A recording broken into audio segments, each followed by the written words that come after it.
Dans cette vidéo, on va s'intéresser à différentes sources de lumière et on va voir qu'on obtient différents types de lumière selon les sources qu'on va utiliser. Premier type de source, on va parler des sources lumineuses incandescentes. Alors un corps incandescent, c'est un corps qui a été porté à une température élevée, par exemple les étoiles, par exemple le filament des lampes, par exemple la braise du feu de bois, par exemple le fer chauffé à blanc du maréchal Ferrand. Pour étudier ça, eh bien, on va utiliser une lampe à filament avec une alimentation de tension variable et un spectroscope. L'alimentation de tension variable va nous permettre de modifier la tension et donc l'intensité du courant qui va circuler dans le filament. Et plus l'intensité du courant sera importante, plus la température du filament sera élevée. Alors voilà ce qu'on obtient. On obtient différents types de spectres pour différentes tensions. Il s'agit toujours de spectres continus, même s'ils ne sont pas complets, même s'ils ne représentent pas la totalité du spectre de la lumière blanche. Alors évidemment, la première chose qu'on voit, c'est que lorsqu'on augmente la tension, la lampe brille de plus en plus fort. Donc avec la température, la lampe brille de plus en plus fort. Le filament brille de plus en plus fort. C'est assez évident. C'est pas ça qui nous intéresse. Ce qui nous intéresse, c'est l'aspect qualitatif. Comment évolue le spectre? Eh bien, on s'aperçoit que lorsque la température est faible, on n'a qu'une partie du spectre dans le rouge, et plus la température augmente, plus le spectre s'étend vers le bleu et le violet.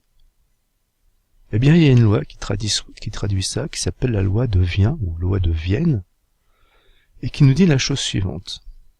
Lorsqu'on trace l'allure du spectre lumineux de la lumière produite par la lampe, on s'aperçoit qu'il y a un pic. Alors on a ici en ordonnée l'intensité de la lumière, et on a en abscisse la longueur d'onde qui nous permettra de repérer le pic correspondant. Alors la première remarque, c'est qu'effectivement, lorsque la température augmente, l'intensité lumineuse augmente. Ça, on avait bien vu ça. Mais ce qu'on voit aussi, c'est que lorsque la température augmente, le pic d'intensité lumineuse se décale, et se décale vers le violet. Par exemple, à 3500 degrés Kelvin, on est à 800 pour la longueur d'onde, 800 nanomètres, et puis on va se retrouver vers 600 nanomètres lorsque la température est à 5500 degrés Kelvin. Alors qu'est-ce que c'est que cette histoire de degrés Kelvin, de température absolue? La température absolue, c'est la température en degrés Kelvin, et la température en degrés Kelvin, on l'obtient en prenant la température en degrés Celsius et en ajoutant 273 degrés. Vien nous dit qu'il y a une relation très simple entre lambda max et cette température. Alors ici c'est détaillé, et on nous dit que lambda max est égal à peu près 3 10 puissance moins 3 sur la température absolue. C'est ce qu'on retiendra. Donc ça c'est ce qu'on appelle la loi de Vien. Lambda max est égal à 3 10 puissance moins 3 sur la température absolue. Petite application, on a ici un spectre qui est le spectre lumineux du Soleil vu de la surface de la Terre. Est-ce qu'on peut déterminer la température de la surface du Soleil avec ce spectre?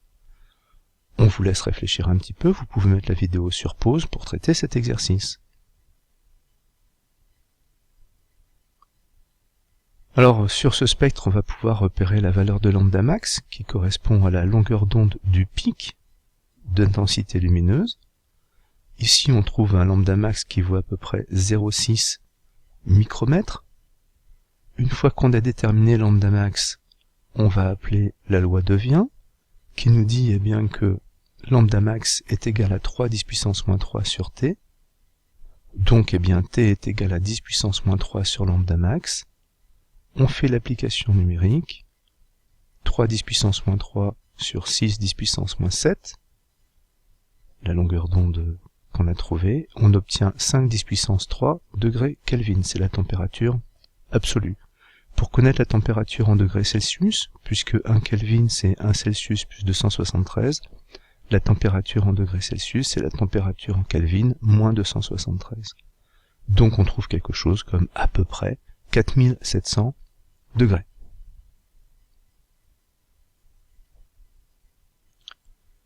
Alors ça c'est ce qu'on obtient pour des températures élevées, donc à peu près 3500, 4000, 5000 degrés.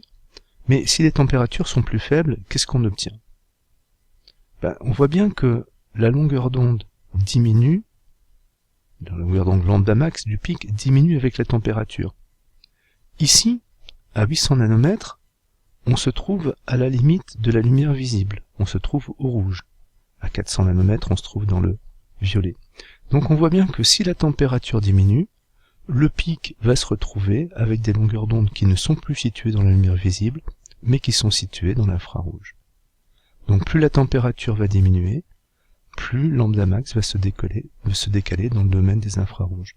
Alors par exemple, quelle serait la valeur de lambda max pour un objet à la température de 37 degrés Celsius? Vous, par exemple. Quelle est la longueur d'onde du pic d'intensité lumineuse que vous émettez? Alors, bien sûr, vous émettez pas de la lumière visible. En tout cas, pas à cause de votre chaleur. Mais du fait de votre chaleur, vous émettez des infrarouges. Eh bien, quel est le pic correspondant à ces infrarouges? On va faire la même chose que tout à l'heure. La température, c'est la température en Celsius plus 273, ça fait 310 degrés Kelvin, ça c'est votre température absolue. On va appliquer la loi de Vien qui nous dit que lambda max est égal à 3 10 puissance moins 3 sur T, donc 3 10 puissance moins 3 sur 310, qui fait sensiblement 3 10 puissance moins 5 mètres. Donc vous émettez des infrarouges avec un pic qui correspond à une longueur d'onde de 3 10 puissance moins 5 mètres. Est-ce que ce sont bien des infrarouges? Oui, parce que si on regarde le spectre des ondes électromagnétiques, on s'aperçoit qu'aux alentours de 3 10 puissance moins 5 mètres, on se trouve donc là quelque part, eh bien on est bien dans le domaine des infrarouges. Donc on voit bien d'après la loi de Vien que pour produire de la lumière visible, un corps froid au départ doit être porté à au moins une température de 2500, 3500, 4000, 5000 degrés.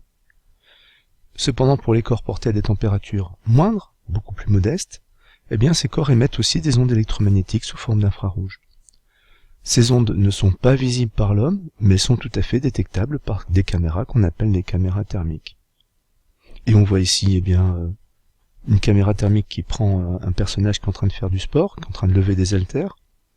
Les zones rouges sont les zones les plus chaudes, les zones bleues sont les zones les plus froides. On a ici un autre exemple, c'est l'examen thermique d'une maison, qui permet de voir par où l'air chaud de la maison s'échappe. On appelle ça des ponts thermiques.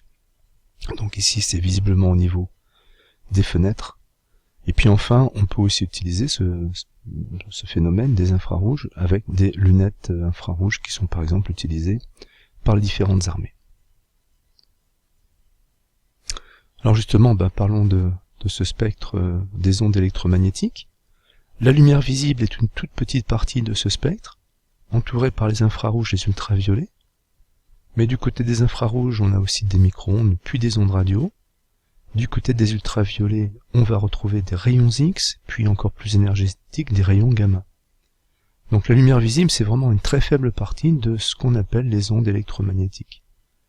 Et on a des longueurs d'onde qui sont extrêmement différentes, plusieurs dizaines de kilomètres pour les ondes radio, et plusieurs moins d'un picomètre ou voire jusqu'au femtomètre pour les rayons gamma.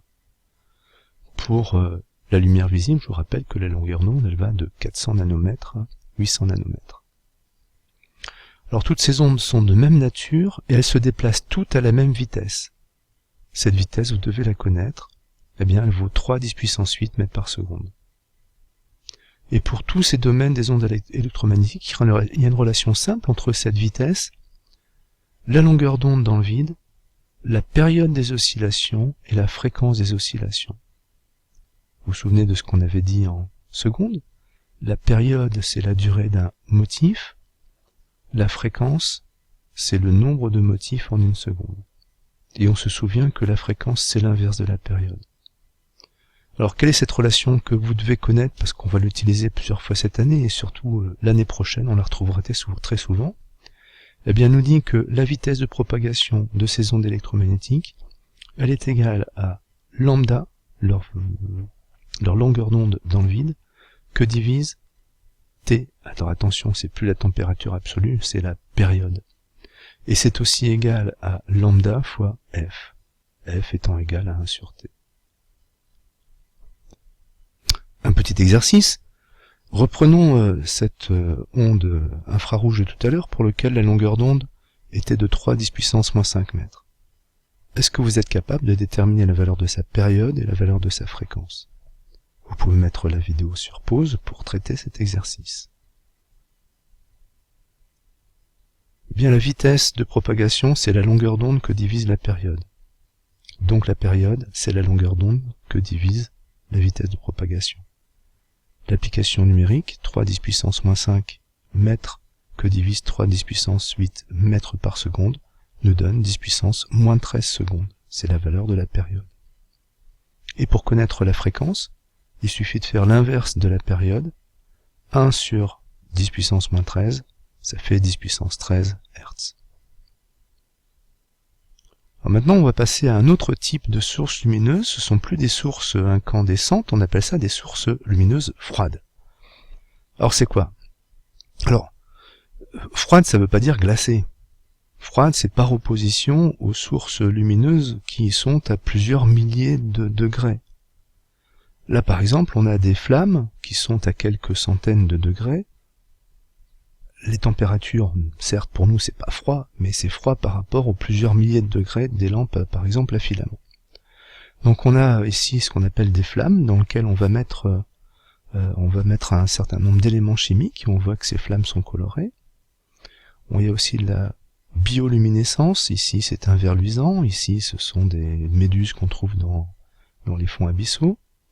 Ça, ce sont des lampes qui ne sont pas des lampes à filament, ce sont des lampes d'éclairage public. Ici, ce sont des lampes à vapeur de sodium. Et lorsqu'on regarde l'espace, le ciel, qui est très coloré, bien que nos yeux ne nous l'indiquent pas, parce qu'ils ne sont pas suffisamment sensibles, eh bien, dans cet espace très coloré, on a certes des objets qui sont incandescents, les étoiles qu'on voit briller, mais on a aussi des objets qui émettent de la lumière sans pour autant être incandescents, ce qu'on appelle ici des nébuleuses. Alors lorsqu'on regarde avec le spectroscope les spectres qui sont produits par ces sources froides, on est très surpris parce qu'on n'a plus de spectre continu. On a ce qu'on appelle des spectres de raies d'émission.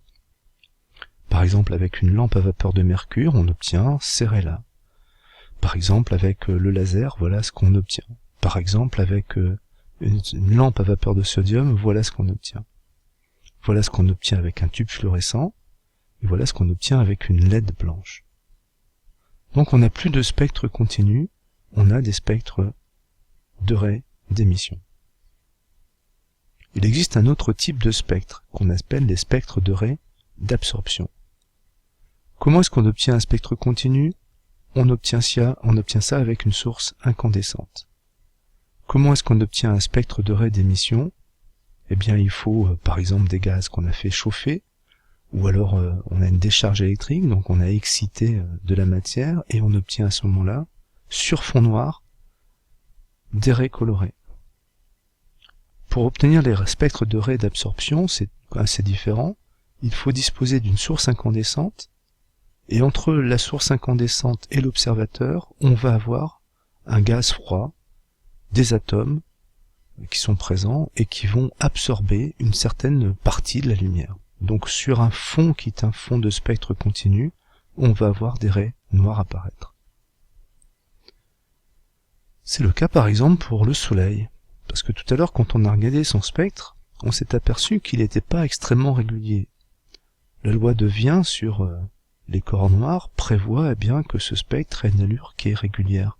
Or le spectre du Soleil présente des pics d'absorption qui se trouvent là. Ces pics d'absorption, ils sont liés à quoi? Ils sont liés qu'entre la surface du Soleil qui est incandescente et l'observateur, nous, il y a des gaz. Alors, des gaz qui sont par exemple à la surface du Soleil, ou qui sont dans le milieu interstellaire entre le Soleil et nous, ou qui sont tout simplement dans l'atmosphère terrestre. Eh bien, ces gaz sont responsables de ce spectre de raies d'absorption. En réalité, donc si on regarde la lumière du Soleil, c'est pas tout à fait un spectre continu, et on voit qu'on a des raies qui apparaissent, des raies d'absorption. C'est un physicien allemand qui s'appelle Fraunhofer, qui avait découvert ces raies-là dans les années 1814. Enfin, si on compare deux spectres, un spectre de raies d'émission et un spectre de raies d'absorption pour un même élément chimique, ici il s'agit par exemple du mercure, eh bien on s'aperçoit de quelque chose qui est extrêmement particulier, c'est que ces deux spectres sont complémentaires l'un de l'autre. C'est-à-dire que les raies qu'on trouve pour le mercure, les raies d'émission qu'on trouve pour le mercure correspondent aux raies d'absorption qu'on trouve pour le mercure.